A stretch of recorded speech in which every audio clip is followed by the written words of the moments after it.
Okay, we'll get through this. Okay, so we're gonna get through this. It's gonna be fine. Everything's gonna be fine. Okay.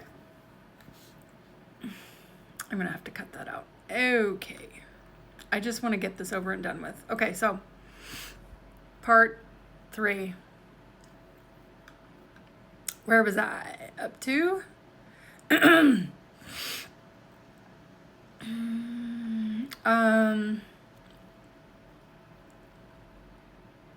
bloop, bloop, bloop, bloop, bloop, bloop. I got distracted for a little bit.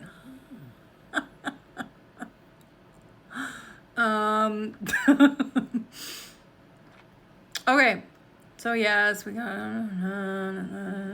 Oh, yes, okay, so isolation and longing.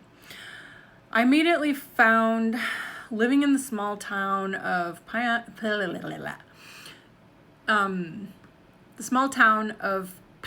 Mountain Cloud, isolating and lonely.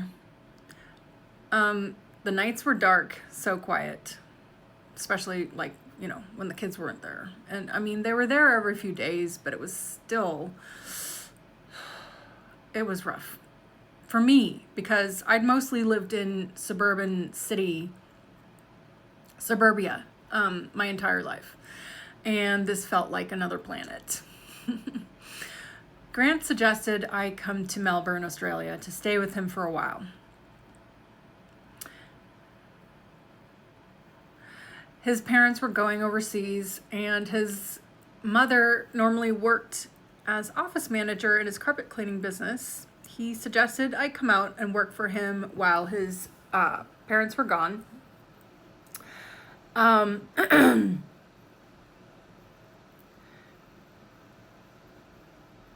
Okay, I'll try to maintain seriousness as I'm saying this. Okay. And we could try to work out a solution to our distance while we were actually in person, face to face, and heart to heart.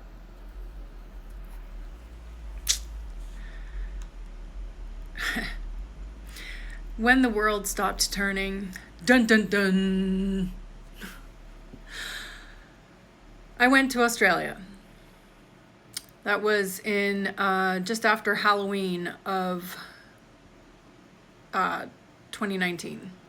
I had been in Pine Mountain Club for a couple of months by that time and moved in there. Let's see, it was beginning of August, September, October. Yeah. The experience. I don't know why I'm laughing. Okay. This is therapeutic.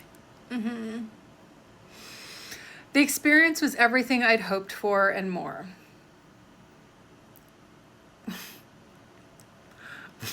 Sorry. We went camping under the stars so bright they looked like diamonds scattered across black velvet. We explored the Mornington Peninsula, stayed at Phillip Island where the ocean kissed the shore with ancient rhythm. We worked on his business together, me in the office helping with marketing, booking jobs, hiring a virtual assistant, and contractors. We put together a plan for him to manage the business remotely, a plan that would finally let him spend more time in the US with us. Everything was apparently all falling into place like puzzle pieces guided by invisible hands. And then COVID hit. Early 2020. The world was thrown into chaos.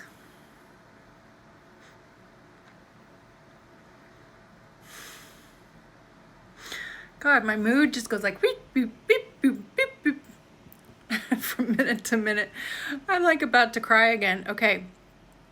And our carefully constructed plans were swept away like sand castles before a tsunami. I had extended my stay in Australia, and by the time I was done, I'd been there for 4 months. I stayed in touch with my kids regularly, FaceTimed with them, was given permission to extend my stay. I missed them terribly. It's an ache in your chest that never goes away. But I truly believed we had a solid plan. I believed Grant would soon be able to run his business remotely and that he could spend more time in the US with us. Sorry, I'm sniffling.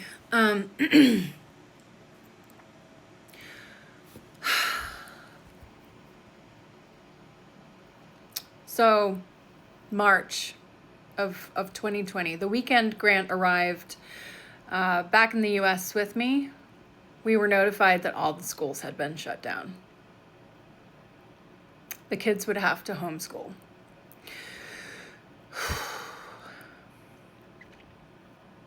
Every plan we'd made was suddenly obsolete, thrown out the window by forces beyond our control.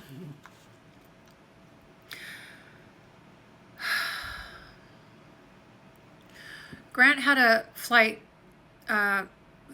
scheduled to go back to Australia, which was delayed. He had to reschedule his return flight to Australia multiple times. I think it was 2 or 3 times.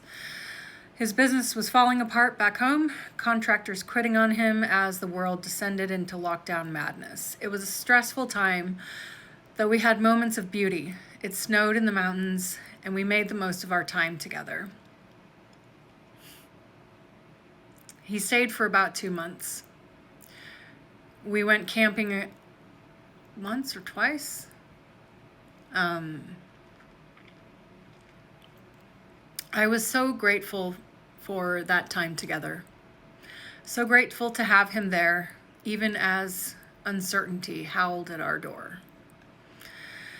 Before he left, we devised another plan. He was supposed to go back, stabilize things, and return within a couple of months.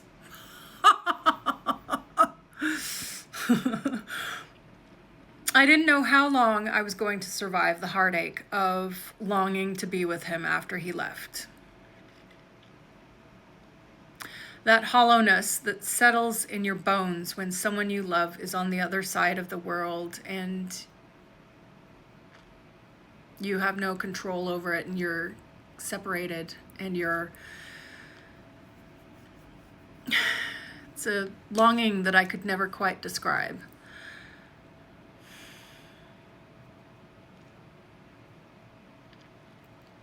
But somehow I endured. It wasn't easy. The pain was excruciating. We went camping at Mount Pinos before he left. The memory of those days is crystal in my mind.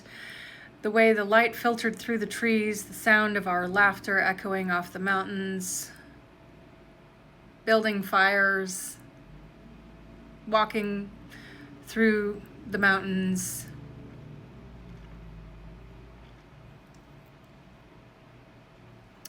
Sitting out under the stars with a campfire,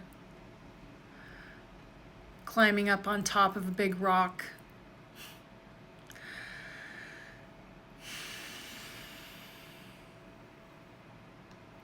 As it turned out, things took much longer to recover with his business in Australia. The whole world was on lockdown for about a year. Australians couldn't even leave their homes.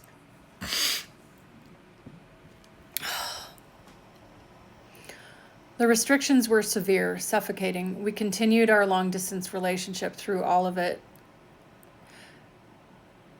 clinging to the idea that we would get through it and we would work out a solution across the digital divide.